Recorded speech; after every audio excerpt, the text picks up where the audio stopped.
ಅಜ್ಜನೊಟ್ಟಿಗೆ ಅಜ್ಜ ಕಾಲ ಮುರಿದು ಬಂದಾಗ ಅಜ್ಜನೊಟ್ಟಿಗೆ ನಲಿಪೇರೆ ಅಂತೇಳಿ. ಹಾಗಿರುವಾಗ ನಾವು ಒಂದು ದೈವದ ಒಂದು ಚಾಕರಿಯಲ್ಲಿ ಇರುವಂಥ ಟೈಮಲ್ಲಿ ಈ ಸಣ್ಣ ಮಕ್ಕಳು ಬರ್ತಾರ ದೊಡ್ಡ ಮಕ್ಕಳು ಬರ್ತಾರ ಅಂತ ಹೇಳುವಂಥದ್ದು ನಾವು ಅದನ್ನು ಹೇಳಲಿಕ್ಕೆ ಆಗೋದಿಲ್ಲ. ಆ ಒಬ್ಬೊಬ್ಬರನ್ನ ಮಕ್ಕಳನ್ನು ಕುಣಿಸಿದ್ದು ಅದೊಂದು ಮನಸ್ಸಿಗೆ ಬೇಜಾರು ಅಂತ ಹೇಳುವಂಥದ್ದಾಗಿದೆ. ಯಾಕಂದರೆ ಒಂದು ದೈವ ಒಬ್ಬೊಬ್ಬರನ್ನು ಕುಣಿಸಿದ್ದು ಅದೊಂದು ಅವಮಾನ ಅಂತ ಹೇಳುವಂಥದ್ದು. ಹಿರಿಯವರು ಮಾಡಿದ್ದನ್ನು ನಾನು ನಮ್ಮ ಊರಲ್ಲಿ ಆಗಿರ್ಬೋದು ಅಥವಾ ಇನ್ನೊಂದು ಊರಿಗೆ ಹೋಗಿ ನಾನು ಮಾಡಿದರೆ ಯಾವುದೊಂದು ಕಪ್ಪು ಚುಕ್ಕೆ ಬರಲಿಲ್ಲ.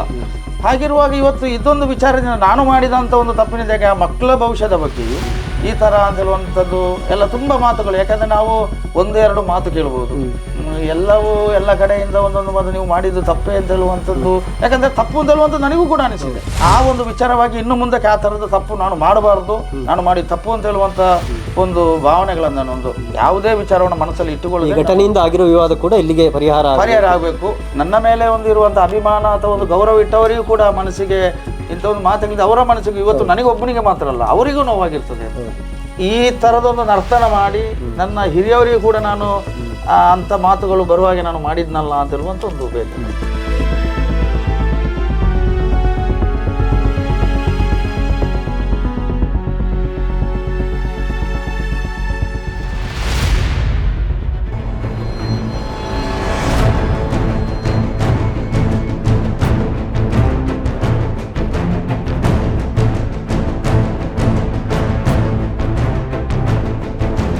ಮಡಿಕೇರಿ ಕಡೆ ನಡೆದ ಕೊರಗಜ್ಜ ದೈವನೇಮದ ಸಂದರ್ಭ ದೈವ ನರ್ತನದ ಜೊತೆಗೆ ಇಬ್ಬರು ಬಾಲಕಿಯರು ಹೆಜ್ಜೆ ಹಾಕಲು ಅವಕಾಶ ನೀಡಿದ ವಿಡಿಯೋ ವೈರಲ್ ಆಗಿ ದೈವಾರಾಧಕರ ಆಕ್ಷೇಪಕ್ಕೆ ಕಾರಣವಾದ ಹಾಗೂ ಕೊನೆಗೆ ಆ ದೈವ ನರ್ತಕರು ಪತ್ರಿಕಾಗೋಷ್ಠಿ ಕರೆದು ಕ್ಷಮೆ ಕೇಳಿದ ಘಟನೆಯೊಂದು ನಡೆದಿದೆ.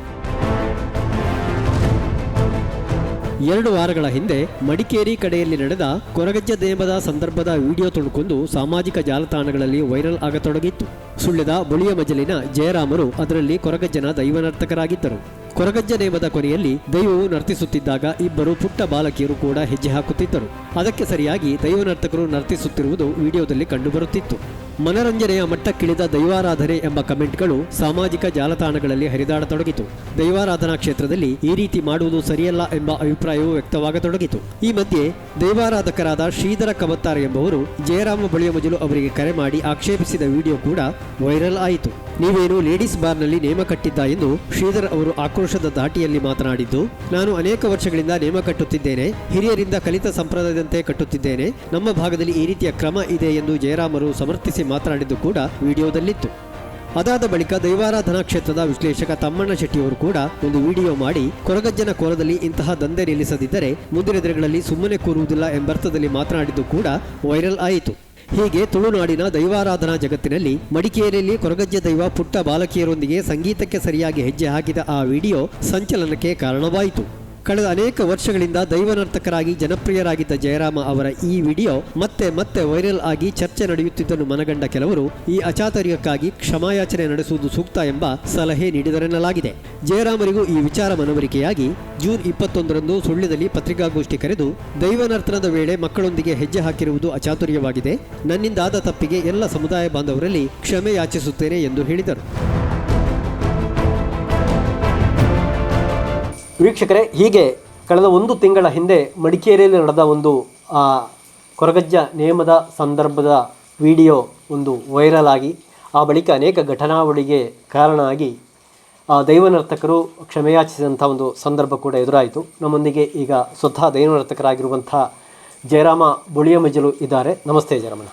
ನಮಸ್ತೆ. ನಮಸ್ತೆ ಸರ್. ಆ್ಯಕ್ಚುಲಿ ಅವತ್ತು ಎಲ್ಲಿ ಅದು ಘಟನೆ ಆದ್ದು ಮತ್ತು ಏನಾಯಿತು? ಅದು ಮಡಿಕೇರಿ ಟೌನಲ್ಲಿ ಆಗಿದ್ದು. ಅಂದರೆ ಮಡಿಕೇರಿಯಿಂದ ಒಂದು ಟೌನಿನಿಂದ 1 ಕಿಲೋಮೀಟ್ರ್ ಒಳಗಡೆ ಅಲ್ಲಿ ಅಲ್ಲಿ ರವಿ ಅಂತ ಹೇಳುವವರ ಮನೆಯಲ್ಲಿ ಕೋಲ ಆಗಿದ್ದು. ಅದು ಪ್ರತಿ ವರ್ಷ ಆಗ್ತಾ ಇರ್ತದ? ಇಲ್ಲ, ಅವರು ಅಂದರೆ ತುಂಬ ವರ್ಷದಿಂದ ಆರಾಧನೆ ಎಲ್ಲ ಮಾಡ್ತಾಯಿದ್ರು. ಆದರೆ ಕೋಲ ಕೊಡುವಂಥ ವಿಚಾರಕ್ಕೋಸ್ಕರ ಅವರಿಗೆ ಏನೋ ಅನುಕೂಲತೆಗಳು ಕಡಿಮೆ ಇರುವ ಕಾರಣ ಏನಾಗಿದೆ ಗೊತ್ತಿಲ್ಲ. ಆದರೆ ಕೋಲ ಅಂತೇಳಿ ಆಗಿದ್ದು ಅದು ಪ್ರಥಮ ಕೋಲ. ಹಾಗೆ ಆ ಪ್ರಥಮ ಕೋಲದಲ್ಲಿ ಯಾಕಂತೇಳಿದರೆ ಪ್ರಥಮ ಕೋಲ ಅಂತೇಳಿ ನಾವು ವಿಶೇಷವಾಗಿ ಯಾವುದನ್ನು ಮಾಡಲಿಲ್ಲ. ಯಾಕಂದರೆ ಎಲ್ಲ ಕಡೆ ಒಂದು ಈ ಕೊರಗಜ್ಜನ ದೈವದ ಅಂದರೆ ನಮ್ಮ ಈ ಊರಿಗೆ ಸಂಬಂಧಪಟ್ಟಿದ್ದು, ಬೇರೆ ಊರಿಗೆ ಸಂಬಂಧಪಟ್ಟಂಥ ಕ್ರಮಗಳನ್ನು ನಮಗೆ ಹೇಳಲಿಕ್ಕೆ ಆಗೋದಿಲ್ಲ. ಯಾಕಂತೇಳಿದರೆ ಅದು ಅಲ್ಲಿಯ ದೈವ ನರ್ತಕರಿದ್ದಾರೆ. ಆದರೆ ನಾವಿಲ್ಲಿ ಮಾಡುವಂಥ ಏನು ಕ್ರಮ ಉಂಟು ಅದನ್ನು ನಾವು ಪೂರ್ವ ಸಂಪ್ರದಾಯದ ಕಟ್ಟುಕಟ್ಟಲೆ ಏನಿದೆ ಅದನ್ನು ಎಲ್ಲ ಮಾಡಿ ಈ ನಮ್ಮ ಈ ಕಡೆ ಏನು ಮಾಡ್ತಾರೆ ಅಂದರೆ ಅಜ್ಜ ಒಂದು ವಿರಾಮದ ಒಂದು ಅಂದರೆ ಒಂದು ಈ ಆ ದೈವ ಎಲ್ಲಿ ನಡೀತದ ಅದರಿಂದ ಎಲ್ಲ ಆಗುವಂಥ ಪದ್ಧತಿಗಳಾಗಿ ಈ ದೈವ ಕುಣಿಯುವಂಥ ಜಾಗದಿಂದ ಸ್ವಲ್ಪ ಮುಂದಕ್ಕೆ ಹೋಗುವಂಥದ್ದು. ಅಂದರೆ ದೂರ ಏನೂ ಅಲ್ಲ, ಆ ಕಳದಿಂದ ಸ್ವಲ್ಪ ಒಂದು 10 ಹೆಜ್ಜೆ ಏನಾದರೂ ಮುಂದಕ್ಕೆ ಹೋಗಿ ಅಲ್ಲಿಂದ ದೈವ ಒಂದು ಕೇಳುವಂಥ ಪದ್ಧತಿ ಇದೆ. ಅಂದರೆ ಈ ತುಳುವಿನಲ್ಲಿ ಅಂತ ಹೇಳಿದರೆ ಕಾಲಾಡ್ದು ಪಿದಾಯಿ ಉಂತುನ ದೈವ ಕಲಕ್ಕೆ ಜಪ್ಪುಳಿಯ ಅಂತೇಳಿ ಒಂದು ಕೇಳುವಂಥ ಕ್ರಮ ಅದು. ಆಗ ಅವ್ರು ಏನು ಮಾಡ್ತಾರೆ, ಅಜ್ಜ ಕಲಕ್ಕೇ ಬರಬೇಕು ಅಂತೇಳಿ, ಅಂದರೆ ದೈವ ಕುಣಿಯುವಂಥ ಜಾಗಕ್ಕೆ. ಹಾಗೆ ಬರುವ ಸಮಯದಲ್ಲಿ ಏನಾಗ್ತದೆ ಅಂತೇಳಿ ಈ ಸಣ್ಣ ಮಕ್ಕಳು ಎಲ್ಲ ಕುಣಿಯುವಂಥ ಒಂದು ಪದ್ಧತಿ ಎಲ್ಲ ಈ ಕಡೆ ಉಂಟು. ಅದು ಬೇರೆ ಕಡೆ ದನ ಮಾಡ್ತಾರ ಇಲ್ವಾ ಅಂತ ಹೇಳುವಂಥದ್ದು ನನಗೆ ಅದರ ಬಗ್ಗೆ ದೊಡ್ಡ ಮಾಹಿತಿ ಏನಿಲ್ಲ. ಆದರೆ ನಮ್ಮ ಈ ಕಡೆಗೆಲ್ಲ ಸಾಧಾರಣ ಈ ಅಜ್ಜನ ಕೋಲ ಕಟ್ಟುವಂಥ ನಾವು ಆ ಒಂದು ಪದ್ಧತಿ ಉಂಟು. ಹಾಗೆ ಬರುವಾಗ ಈ ಸಣ್ಣ ಮಕ್ಕಳು ಅಂದರೆ ನಾವು ದೊಡ್ಡವರು ಕುಣಿಯುವಂಥದ್ದಲ್ಲ, ಈ ಸಣ್ಣ ಮಕ್ಕಳು ಕುಣಿಯುವಂಥದ್ದು. ಯಾಕಂದರೆ ಮನೆಯವರು ಹೇಳ್ತಾರೆ ಅಜ್ಜನೊಟ್ಟಿಗೆ ಅಜ್ಜ ಕಾಲ ಬುಡ್ದು ಬಂದಾಗ ಅಜ್ಜನೊಟ್ಟಿಗೆ ನಲಿಪೇರೆ ಅಂತೇಳಿ. ಹಾಗಿರುವಾಗ ನಾವು ಒಂದು ದೈವದ ಒಂದು ಚಾಕರಿಯಲ್ಲಿ ಇರುವಂಥ ಟೈಮಲ್ಲಿ ಈ ಸಣ್ಣ ಮಕ್ಕಳು ಬರ್ತಾರ ದೊಡ್ಡ ಮಕ್ಕಳು ಬರ್ತಾರ ಅಂತ ಹೇಳುವಂಥದ್ದು ನಾವು ಅದನ್ನು ಹೇಳಲಿಕ್ಕೆ ಆಗೋದಿಲ್ಲ. ಆದರೆ ಅಲ್ಲಿ ಇರುವಂಥ ವ್ಯಕ್ತಿಗಳು ಯಾರು ಇರ್ತಾರೆ, ಈಗ ಒಂದು ಈಗಿನ ಎಲ್ಲ ಕಡೆ ದೈವಗಳು ನಡೆಯುವಂಥ ಸ್ಥಳದಲ್ಲಿ ಮಧ್ಯಸ್ಥರು ಇರ್ತಾರೆ, ಜೊತೆಗೆ ದೈವ ಕೊಟ್ಟವರು ಇರ್ತಾರೆ, ಅಂದರೆ ಆ ದೈವ ನೇಮೋತ್ಸವ ಯಾರು ನಡೆಸ್ತಾರೆ ಅವರೆಲ್ಲ ಇರ್ತಾರೆ. ಅವರು ಒಂದು ವೇಳೆ ದೊಡ್ಡ ಮಕ್ಕಳು ಅಥವಾ ಅಂದರೆ ಒಂದು ಮೆಜಾರಿಟಿಗೆ ಬಂದಂಥ ಮಕ್ಕಳು ಏನಾದರೂ ಇದ್ದರೆ ಅಥವಾ ದೊಡ್ಡವರು ಏನಾದರೂ ಪ್ರಾಯಕ್ಕೆ ಬಂದವರು ಇದ್ದರೆ ಅವರನ್ನೆಲ್ಲ ಕುಣಿಯುವಾಗ ಅವರು ಅದನ್ನು ನಿಲ್ಲಿಸಬೇಕು. ಯಾಕಂದರೆ ಅದು ಎಲ್ಲ ನೀವು ಕುಣಿಬಾರ್ದು, ಸಣ್ಣ ಮಕ್ಕಳು ಕುಣಿಯುವಂಥದ್ದು ಅಂತ. ಹಾಗೆ ಕುಣಿಯುವಾಗ ಈ ಮಕ್ಕಳು ಬರುವಾಗ ಇದೊಂದು ಪದ್ಧತಿ ಇದೆ. ಆದರೆ ನಾನು ಮಾಡಿದಂಥ ಒಂದು ವಿಚಾರ ಹೇಗೆ ಅಂತ ಹೇಳಿದರೆ, ಈ ಮಕ್ಕಳಿಗೆ ಎಲ್ಲ ಜೊತೆಯಲ್ಲಿ ಕುಣಿತಾ ಬರುವಾಗ ಈ ಮಕ್ಕಳ ಮನಸ್ಸಿಗೆ ಒಂದು ಏನಾಗ್ತದೆ ಅಂತೇಳಿ ಒಂದು ಸಂತೋಷ ಆಗಲಿಕ್ಕೆ ಬೇಕಾಗಿ ಸಂತೋಷ ಆಗುವಂಥ ವಿಚಾರವಾಗಿ ಅದು ದೈವ ಇಚ್ಛೆಯೋ ಏನು ಅಂತ ಹೇಳುವಂಥದ್ದು ನನಗೆ ಗೊತ್ತಿಲ್ಲ. ಆದರೆ ಆ ಒಬ್ಬೊಬ್ಬರನ್ನ ಮಕ್ಕಳನ್ನು ಕುಣಿಸಿದ್ದು ಅದು ಏನಾಗಿದೆ ಅಂತ ಹೇಳಿದರೆ ಎಲ್ಲ ಒಂದು ದೈವ ಭಕ್ತರಿಗೆ ಆಗಿರ್ಬೋದು, ನಂಬಿಕೆಗೆ ದೈವ ಆರಾಧಕರಿಗೆ ಆಗಿರ್ಬೋದು ಅಥವಾ ದೈವ ನರ್ತಕರಿಗೆ ಆಗಿರ್ಬೋದು ಅಂತೇಳಿ ಎಲ್ಲರಿಗೂ ಎಲ್ಲ ಸಮುದಾಯದವರಿಗೂ ಅದೊಂದು ಮನಸ್ಸಿಗೆ ಬೇಜಾರು ಅಂತ ಹೇಳುವಂಥದ್ದಾಗಿದೆ. ಯಾಕಂದರೆ ಒಂದು ದೈವ ಒಬ್ಬೊಬ್ಬರನ್ನು ಕುಣಿಸಿದ್ದು ಅದೊಂದು ಅವಮಾನ ಅಂತ ಹೇಳುವಂಥದ್ದು. ಅದು ನಾನು ಅದರ ಬಗ್ಗೆ ಒಂದು ತುಂಬ ಆಲೋಚನೆ ಮಾಡುವಾಗ ನನಗೂ ಅದು ತಪ್ಪು ಅಂತೇಳಿ ಅನಿಸಿತು. ಯಾಕಂದರೆ ನಾನು ಅದು ಮಾಡಿದ್ದು ಅಂದರೆ ಈ ಮಕ್ಕಳ ಒಂದು ಮನಸ್ಸಿಗೆ ಸಂತೋಷ ಕೊಡಬೇಕು ಅಂತ ಹೇಳುವಂಥ ವಿಚಾರದಿಂದಾಗಿ ಕಟ್ಟುಕಟ್ಟಲೆಗೆ ಭಂಗ ಆಗುವಂಥದ್ದು ತಪ್ಪು ಅಂತ ಹೇಳುವಂಥದ್ದು ಅದು ನನಗೇನೆ ಅದು ಮನವರಿಕೆ. ಅಂದರೆ ಯಾವುದೋ ಒಂದು ಹಂತದಲ್ಲಿ ಒಂದಷ್ಟು ದಿನಗಳು ಬಿಟ್ಟು ಯಾರೋ ಶ್ರೀಧರ್ ಇರಬೇಕು ನಿಮಗೆ ಕಾಲ್ ಮಾಡುವ ಸಂದರ್ಭದಲ್ಲಿ ತಾವು ಸಮರ್ಥನೆ ಮಾಡಿಕೊಂಡದ್ದು ಕೂಡ ಇದೆ. ಹೌದು, ಸಮರ್ಥನೆ ಅಂತ ಹೇಳಿದರೆ ನಾನು ಆ ವ್ಯಕ್ತಿ ಜೊತೆ ಯಾವುದೇ ದ್ವೇಷದಿಂದ ನಾನು ಇದು ಮಾಡಿದ್ದಲ್ಲ. ಯಾಕಂದರೆ ನಮ್ಮ ಪೂರ್ವಜರು ಏನು ಅಂತ ಹೇಳಿದರೆ ಏನು ಪೂರ್ವ ಸಂಪ್ರದಾಯನ ಇದೆಯಾ ಅಂದರೆ ತುಳುವಿನಲ್ಲಿ ಎಂಕಲ ಹಿರಿಯ ಆಕಲು ಮಲ್ತಾನೆ ಅಂಚನೆ ಬೇಲೆನೇ ಎಂಕಲ ಮಲ್ಪುಣ ಅಂತೇಳಿ ಬೇರೆ ಯಾವುದೇ ರೀತಿಯ ಒಂದು ವಿಚಾರದಲ್ಲಿ ಅವರು ಶ್ರೀಧರ್ ಕಬತ ಅವರಿಗೆ ಯಾವುದೇ ನಾನು ಇದು ಅಂದರೆ ಯಾವುದೇ ಒಂದು ಕೆಟ್ಟ ಶಬ್ದ ಉಪಯೋಗ ಮಾಡುವಂಥದ್ದನ್ನು ಯಾವುದು ಮಾಡಿಲ್ಲ. ಅವರು ಆಕ್ರೋಶ ಸಹಜವಾಗಿ ಆಕ್ರೋಶದಿಂದ ಮಾತನಾಡಿದ್ರು, ಆಕ್ರೋಶ ಧ್ವನಿಯಲ್ಲಿ ಮಾತನಾಡಿದ್ರು, ತಾವು ಅದಕ್ಕೆ ಉತ್ತರವನ್ನು ನೀಡಿಲ್ಲ. ಹೌದು, ಮತ್ತು ನಾನು ಯಾಕಂತ ಹೇಳಿದರೆ ನಾವು ಮಾತಾಡಬೇಕಂದ್ರೆ ನಮ್ಮದೊಂದು ಸ್ವಲ್ಪ ಏರು ಧ್ವನಿ ಆದ ಕಾರಣ ಅದು ಯಾಕಂದರೆ ನಾನು ಸ್ವಲ್ಪ ರ್ಯಾಶ್ ಆಗಿ ಮಾತಾಡಿದ್ದೀನಿ ಅಂತ ಹೇಳುವಂಥದ್ದು ಕೂಡ ನನಗೆ ಒಂದೊಂದು ವಿಚಾರದಲ್ಲಿ ಅಂದರೆ ಮಾತುಗಳು ಬಂತು. ಆದರೂ ಕೂಡ ನನಗೆ ಆ ವ್ಯಕ್ತಿ ಮೇಲೆ ದ್ವೇಷ ಅಂತ ಹೇಳುವಂಥದ್ದು ಯಾವುದಿಲ್ಲ. ಯಾಕಂದರೆ ಆ ವ್ಯಕ್ತಿ ಮಾತಾಡಿದ್ದೇ ನನ್ನ ಜೊತೆ ಅವತ್ತು ಪ್ರಥಮ ಅದು. ಹಾಗಿರುವಾಗ ನಾನು ಆ ವ್ಯಕ್ತಿ ಜೊತೆ ದ್ವೇಷ ಉಂಟು ಅಂತೇಳಿ ನನಗೆ ಹೇಳಲಿಕ್ಕೆ ಆಗೋದಿಲ್ಲ. ಹಾಗೆ ಇನ್ನೊಂದು ವಿಚಾರ ಏನು ಅಂತ ಹೇಳಿದರೆ ಆ ಒಂದು ವಿಚಾರದಿಂದಾಗಿ ನಾನು ಮಾಡಿದ್ದು ಅದು ಯಾಕಂದರೆ ನನ್ನ ಒಂದು ಯಾಕಂದರೆ ಇಷ್ಟು ವರ್ಷ ನಾನು ಒಂದು ದೈವದ ಒಂದು ಸೇವೆಯನ್ನು ಹಿರಿಯವರು ಮಾಡಿದ್ದನ್ನು ನಾನು ನಮ್ಮ ಊರಲ್ಲಿ ಆಗಿರ್ಬೋದು ಅಥವಾ ಇನ್ನೊಂದು ಊರಿಗೆ ಹೋಗಿ ನಾನು ಮಾಡಿದರೆ ಯಾವುದೊಂದು ಕಪ್ಪು ಚುಕ್ಕೆ ಬರಲಿಲ್ಲ. ಹಾಗಿರುವಾಗ ಇವತ್ತು ಇದೊಂದು ವಿಚಾರದಿಂದ ನಾನು ಮಾಡಿದಂಥ ಒಂದು ತಪ್ಪಿನಿಂದಾಗಿ ಆ ಮಕ್ಕಳ ಭವಿಷ್ಯದ ಬಗ್ಗೆಯೂ ಜೊತೆಗೆ ಈ ಥರ ಇದು ಮುಂದಕ್ಕೆ ಅಂದರೆ ಇದಕ್ಕೆ ಬೆಳೀತಾ ಹೋಗೋದು ಈ ಥರ ಅಂತ ಹೇಳುವಂಥದ್ದು ಎಲ್ಲ ತುಂಬ ಮಾತುಗಳು. ಯಾಕಂದರೆ ನಾವು 1-2 ಮಾತು ಕೇಳ್ಬೋದು, ಎಲ್ಲವೂ ಎಲ್ಲ ಕಡೆಯಿಂದ ಒಂದೊಂದು ಮಾತು ನೀವು ಮಾಡಿದ್ದು ತಪ್ಪೇ ಅಂತ ಹೇಳುವಂಥದ್ದು. ಯಾಕಂದರೆ ತಪ್ಪು ಅಂತ ಹೇಳುವಂಥದ್ದು ನನಗೂ ಕೂಡ ಅನಿಸಿದೆ. ಅದಕ್ಕೋಸ್ಕರ ನಾನು ಅಂದರೆ ಆ ಒಂದು ವಿಚಾರವಾಗಿ ಇನ್ನು ಮುಂದಕ್ಕೆ ಆ ಥರದ ತಪ್ಪು ನಾನು ಮಾಡಬಾರ್ದು, ನಾನು ಮಾಡಿ ತಪ್ಪು ಅಂತ ಹೇಳುವಂಥ ಒಂದು ಭಾವನೆಗಳನ್ನು ಒಂದು ಯಾವುದೇ ವಿಚಾರವನ್ನು ಮನಸ್ಸಲ್ಲಿ ಇಟ್ಟುಕೊಳ್ಳಿ. ಘಟನೆಯಿಂದ ಆಗಿರೋ ವಿವಾದ ಕೂಡ ಇಲ್ಲಿಗೆ ಪರಿಹಾರ ಆಗಬೇಕು. ಮುಂದಕ್ಕೆ ನಾನೂ ಕೂಡ ಅದಕ್ಕೆ ಪ್ರಯತ್ನ ಮಾಡಬೇಕು. ಹೇಗೆ ಅಂತ ಹೇಳಿದರೆ ಈ ಥರದ ತಪ್ಪುಗಳನ್ನು ನಾನೂ ಮಾಡಬಾರ್ದು, ಅಥವಾ ಈ ಥರದ ತಪ್ಪುಗಳು ಏನಾದರೂ ಬಂದರೆ ನಾನು ಕೂಡ ಅದು ಮಾಡಬಾರ್ದು ಅಂತ ಹೇಳುವಂಥ ವಿಚಾರಗಳನ್ನ ನಾನು ಕೂಡ ನೀವು ಕೂಡ ಅನೇಕ ದಶಕದಿಂದ ಈ ಒಂದು ದೈವಾರಾಧನಾ ಕ್ಷೇತ್ರದಲ್ಲಿ ಇರುವವರು. ಇವತ್ತು ಎಲ್ಲ ಕ್ಷೇತ್ರದಲ್ಲೂ ಕೂಡ ಆಧುನಿಕತೆ ಬರ್ತಾ ಇದೆ, ಆದರೆ ದೈವಾರಾಧನೆಗೆ ಅದು ಬರಬಾರದು, ಅಲ್ಲಿ ಕಟ್ಟುಕಟ್ಟಲೆ ಪೂರ್ವ ಸಂಪ್ರದಾಯದಿಂದ ಇರಬೇಕು ಎನ್ನುವಂಥದ್ದು ಕೂಡ ಈ ತುಳುನಾಡಿನ ನಂಬಿಕೆಯುಳ್ಳ ಎಲ್ಲರ ಒಂದು ಅಪೇಕ್ಷೆ ಅಲ್ವಾ? ಹೌದೌದು. ಹಾಗಾಗಿ ಅದಕ್ಕೆ ಭಂಗ ತಂದರೆ ಸಹಜವಾಗಿ ಆಕ್ರೋಶ ಆಗುತ್ತೆ. ಬಹುಶಃ ಇದು ಅದೇ ಇದೇ ಘಟನೆ ಇಲ್ಲಿಯೂ ಆಗಿದೆ ಅಲ್ವಾ?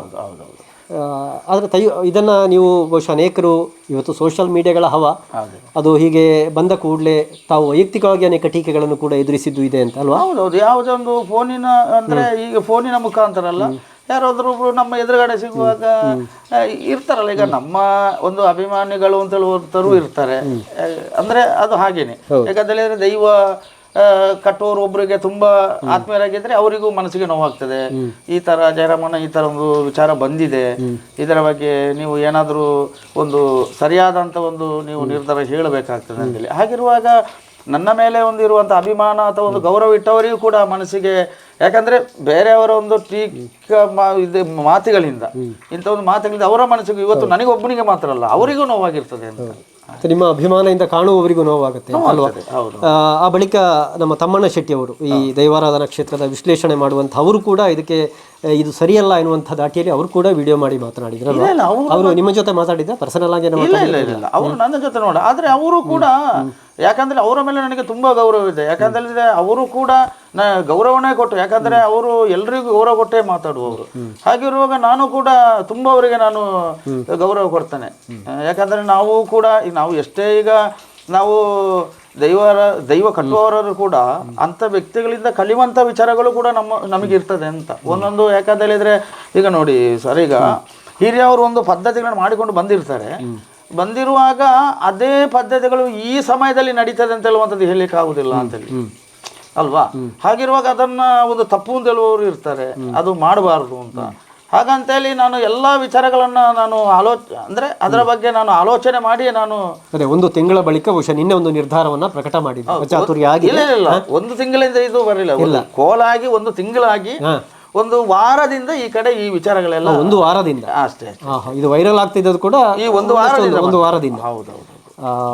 ವೈಯಕ್ತಿಕವಾಗಿ ತಮ್ಮ ಬಗ್ಗೆ ಕುಟುಂಬದ ಬಗ್ಗೆ ಕೂಡ ಅವಹೇಳನ ಮಾಡುವಂಥದ್ದು ನಡೆಯಿತು, ಅದ್ರ ಬಗ್ಗೆ ಬೇಸರ ತಂದಿದೆ ಎನ್ನುವುದನ್ನು ಕೂಡ ನಿನ್ನೆ ಹೇಳಿದ್ರಿ. ಅದು ಯಾಕಂತ ಹೇಳಿದರೆ ಒಂದು ಈಗ ಹಿರಿಯವರ ಬಗ್ಗೆ ನಾವು ಹೇಳಿದರೆ, ಈಗ ನಮಗೆ ಯಾರಿಗೂ ಒಂದು ಮಾತುಗಳು ಬಂದರೂ ಹಿರಿಯವರಿಗೆ ಒಂದು ಮಾತುಗಳು ಬರುವಾಗ ನಮಗೆ ಬೇಜಾರಾಗ್ತದಲ್ಲ. ಅದರಿಂದಾಗಿ ನಾನು ಈ ಒಂದು ಈ ಥರದೊಂದು ನರ್ತನ ಮಾಡಿ ನನ್ನ ಹಿರಿಯವರಿಗೂ ಕೂಡ ನಾನು ಅಂಥ ಮಾತುಗಳು ಬರುವಾಗೆ ನಾನು ಮಾಡಿದ್ನಲ್ಲ ಅಂತ ಹೇಳುವಂಥ ಒಂದು ಬೇಜಾರು ಅಷ್ಟೇ. ಬಹುಶಃ ತಾವು ಈ ಭಾಗದಲ್ಲಿ ಮಾತ್ರ ಅಲ್ಲ, ಈಗಾಗಲೇ ಹೇಳಿದ ಹಾಗೆ ಕೊಡಗಿನ ಅನೇಕ ಸ್ಥಳಗಳಲ್ಲಿ ತಾವು ಕೂಡ ದೈವಾರಾಧನಾ ಕ್ಷೇತ್ರದಲ್ಲಿ ದೈವನರ್ತಕರಾಗಿರುವವರು. ಬಹುಶಃ ಈ ಹಿಂದೆ ಕೂಡ ಇಂಥ ದೈವಗಳಾಗುವ ಸಂದರ್ಭದಲ್ಲಿ ಒಂದು ಸಮೂಹ ನೃತ್ಯ ಮಾಡುವಂಥ ಒಂದು ಸಂದರ್ಭವೇ ಆ ಕಡೆ ಇದೆಯಾ ಅಂತ ಅಲ್ವಾ? ಅದು ಹೇಗೆ ಅಂತ ಹೇಳಿದ್ರೆ ಸರ್, ಅದು ಒಂದು ವಿಚಾರ ಹೇಗೆ ಅಂತ ಹೇಳಿದರೆ, ನಮ್ಮ ಕೊಡಗು ಆ ಒಂದು ವ್ಯಾಪ್ತಿಗೆ ಅಂದರೆ ಕೊಡಗಿನಲ್ಲಿ ಈ ದೈವಗಳ ಜೊತೆ ಅಂದರೆ ಎಲ್ಲ ದೈವಗಳ ಜೊತೆ ಕುಣಿಯುವಂಥ ಕ್ರಮಗಳಿಲ್ಲ. ಕೊಡಗಿನಲ್ಲಿ ಎಲ್ಲವೂ ದೈವಗಳ ಜೊತೆ ಕುಣಿತಾರೆ ಅಂತ ಹೇಳುವಂಥ ಆ ಕ್ರಮವೇ ಇಲ್ಲ. ಅದು ಒಂದೊಂದು ಕಡೆ ಏನಾಗ್ತದೆ ಅಂದರೆ, ಈ ಸಣ್ಣ ಪುಟ್ಟ ಇಂಥ ಒಂದು ದೈವಗಳೀಗ ಕೊರಗಜ್ಜನ ಕೋಲ ಆದರೆ, ಈ ಥರ ಸ್ವಾಮಿ ಕೊರಗಜ್ಜನ ಕೋಲ ಆದರೆ, ಈ ಥರದೆಲ್ಲ ನಡೆಯುವಾಗ ಒಂದೊಂದು, ಯಾಕಂದರೆ ಅವರು ಎಲ್ಲ ವಿಚಾರ ಅವ್ರಿಗೊಂದು ಸಂತೋಷ ಅದು. ಅದರಲ್ಲಿ ಏನು ಮಾಡಿರ್ತಾರೆ, ಈಗ ಒಬ್ಬೊಬ್ಬರು ಈಗ ಇಂಥ ದೈವ ಜೊತೆ ಏನೋ ಒಂದು ಅವರವರೊಂದು ನಂಬಿಕೆ, ನಾನು ಇಂಥ ದೈವದ ಜೊತೆ ನಾನು ಕುಣಿದ್ರೆ ನನ್ನ ಕಷ್ಟ ಏನೋ ಪರಿಹಾರ ಆಗ್ಬೋದು, ಈ ಥರದ್ದೆಲ್ಲ ವಿಚಾರಗಳು ಇರ್ತದೆ. ಅದನ್ನ ಅಂತೇಳಿ ಅದು ಎಲ್ಲ ದೈವಗಳ ಜೊತೆ ಒಂದು ಕೊಡಗಿನಲ್ಲಿ ಕುಣಿತಾರೆ ಅಂತ ಹೇಳುವಂಥ ತಪ್ಪು. ಅದು ಓಕೆ, ಎಲ್ಲ ಜೊತೆ ದೈವಗಳ ಜೊತೆ ಕುಣಿಯುವುದು. ಎಸ್. ಕೊನೆಯದಾಗಿ ನಮ್ಮ ವೀಕ್ಷಕರೊಂದಿಗೆ, ಇದನ್ನು ಕೂಡ ತುಳುನಾಡಿನ ಅಸಂಖ್ಯ ವೀಕ್ಷಕರು ನಮ್ಮ ಚಾನಲನ್ನು ಗಮನಿಸ್ತಾರೆ ಮತ್ತು ಈ ಒಂದು ಏನು ಮೊನ್ನೆಯಿಂದ ನಡೆಯಿತು ಎನ್ನುವುದು ಕೂಡ ಅವರ ಅರಿವಿಗೆ ಬಂದಿದೆ. ನಮ್ಮ ಚಾನೆಲ್ ಮುಖಾಂತರ ಏನು ತುಳುನಾಡಿನ ಜನರಲ್ಲಿ, ವಿಶೇಷವಾಗಿ ದೈವದ ಆರಾಧಕರಲ್ಲಿ ಏನು ಹೇಳ್ತೀರಿ? ನಾನು ದೈವಾರಾಧಕರಲ್ಲಿಯೂ ದೈವ ನರ್ತಕರಲ್ಲಿಯೂ ಹಾಗೆ ಸಮಾಜದ ಎಲ್ಲ ಸಮುದಾಯದ ಜೊತೆಗೇನು ಅವರ ಜೊತೆಗೆ ನಾನು ಹೇಳೋದೇನು ಅಂತ ಹೇಳಿದರೆ, ದೈವಾರಾಧನೆಯಲ್ಲಿ ನನಗೂ ಕೂಡ ತುಂಬ ಅಭಿಮಾನವೂ ಇದೆ, ಗೌರವವೂ ಇದೆ. ಆದರೆ ನಾನು ಮಾಡಿದಂಥ ಒಂದು ಸಣ್ಣ ತಪ್ಪು ಏನಿದೆಯಾ ಅದನ್ನು ನಾನು ಯಾಕಂದರೆ ಇಲ್ಲಿವರೆಗೆ ನಾನು ಯಾರ ಮನಸ್ಸಿಗೂ ನೋವನ್ನು ಉಂಟು ಮಾಡಿ ನಾನು ಯಾವುದೇ ಒಂದು ದೈವದ ಒಂದು ಸೇವೆಯನ್ನು ನಾನು ಮಾಡಲಿಲ್ಲ. ಹಾಗಿರುವಾಗ ನಾನು ಒಂದೇ ಇಂಥ ತಪ್ಪುಗಳು ಯಾರಿಂದಾದರೂ, ಈಗ ಇದೇ ತಪ್ಪು ಅಂತ ಹೇಳಿಲ್ಲ, ಈ ದೈವಗಳ ವಿಚಾರದಲ್ಲಿ ಏನಾದರೂ ಅವರಿಂದ ಒಂದು ತಿಳಿದೋ ತಿಳಿಯದೇನೋ ಒಂದು ತಪ್ಪು ಬಂದರೆ ನಾನು ಹೇಳೋದಿಷ್ಟೇ, ಅದನ್ನು ತುಂಬ ಈ ರೀತಿಯ ಒಂದು ವಿಚಾರವಾಗಿ ಅದು ಒಂದು ವಿವಾದಕ್ಕೆ ತುಂಬ ಇನ್ನೂ ಜಾಸ್ತಿಯಾಗಿ ಆಗುವಂಥ ರೀತಿಯಲ್ಲಿ ಇದು ಹೋಗದೇನೆ ನಾವು ಏನಾದರೂ ಮಾಡಿದ್ದು ತಪ್ಪು ಅಂತ ಹೇಳುವಂಥ ನಮಗೆ ಅದು ಮನವರಿಕೆ ಆದರೆ ನಾವು ಮಾಡಿದಂಥ ತಪ್ಪಿಗೆ ಕ್ಷಮೆ ಕೇಳೋದಕ್ಕೆ ಏನು ಅದರಲ್ಲಿ ಒಬ್ಬ ವ್ಯಕ್ತಿ ದೊಡ್ಡವನಾಗಲಿಕ್ಕೂ ಇಲ್ಲ, ಸಣ್ಣವನಾಗಲಿಕ್ಕಿಲ್ಲ. ಯಾಕೆಂದರೆ ಅವನು ಮಾಡಿದಂಥ ತಪ್ಪನ್ನು ಒಪ್ಪಿಕೊಳ್ಳೋದು, ಮುಂದಕ್ಕೆ ನಾನು ಆ ಥರದ್ದು ತಪ್ಪು ನನ್ನಿಂದ ಬರದಾಗೆ ನಾನು ಜಾಗ್ರತೆ ಅಥವಾ ಒಂದು ಶ್ರಮಿಸ್ತೇನೆ, ಜಾಗ್ರತೆ ಮಾಡಿಕೊಳ್ತೇನೆ ಅಂತ ಹೇಳುವಂಥ ವಿಷಯ. ಪ್ರಿಯ ವೀಕ್ಷಕರೇ, ಇದು ಜಯರಾಮ ಬಳಿಯಮುಜಲು ಅವರ ಮಾತುಗಳು. ಕಳೆದ ಅನೇಕ ವರ್ಷಗಳಿಂದ ಈ ಭಾಗದಲ್ಲಿ ಮಾತ್ರ ಅಲ್ಲ, ಪರವೂರುಗಳಲ್ಲಿ ಕೂಡ ದೈವನರ್ತಕರಾಗಿ ತುಂಬ ಪ್ರಸಿದ್ಧರಾಗಿದ್ದಾರೆ. ದೈವಾರಾಧನಾ ಕ್ಷೇತ್ರದಲ್ಲೂ ಕೂಡ ಅವರ ಕೊಡುಗೆ ಇದೆ. ಆದರೆ ಏನು ಒಂದು ತಿಂಗಳ ಹಿಂದೆ ಮತ್ತು ಈಗ ಒಂದು ವಾರದ ಹಿಂದೆ ಅವರೇ ಹೇಳಿರುವ ಹಾಗೆ ವೈರಲ್ ಆಗ್ತಾ ಇರುವಂತಹ ವಿಡಿಯೋದಲ್ಲಿ ಏನು ಆ ಅಚಾತುರ್ಯ ನಡೆದಿದೆ, ಅದಕ್ಕಾಗಿ ಅವರು ಕ್ಷಮೆಯನ್ನು ಯಾಚಿಸಿದ್ದಾರೆ. ಮುಂದೆ ಇಂತಹ ತಪ್ಪುಗಳಾಗದಂತೆ ಎಚ್ಚರ ವಹಿಸ್ತೇನೆ ಅಂತ ಕೂಡ ಹೇಳಿದ್ದಾರೆ. ಯಾವುದೇ ಒಂದು ದೈವದ ನೇಮ ಇರಲಿ, ಅಲ್ಲಿ ದೈವ ಕಟ್ಟಿದ ನಂತರ ಅಲ್ಲಿ ವ್ಯಕ್ತಿಗೆ ಪ್ರಾಮುಖ್ಯತೆ ಇಲ್ಲ, ಅದು ದೈವವೇ. ಅಂಥ ಸಂದರ್ಭದಲ್ಲಿ ಬಹುಶಃ ಇಂತಹ ಒಂದು ಘಟನೆಗಳಾದರೆ ಸಹಜವಾಗಿ ನಂಬಿಕೆಗೂ ಕೂಡ ಅದು ನೋವಾಗುವಂಥದ್ದು. ಹಾಗಾಗಿ ಅಂಥ ನೋವಿಗೆ ಅವರು ಪ್ರತಿಸ್ಪಂದಿಸಿ ಇವತ್ತು ಕ್ಷಮೆಯಾಚನೆಯನ್ನು ಕೂಡ ಮಾಡಿದ್ದಾರೆ. ಜಯರಾಮಣ್ಣ, ಒಳ್ಳೆಯದಾಗಲಿ.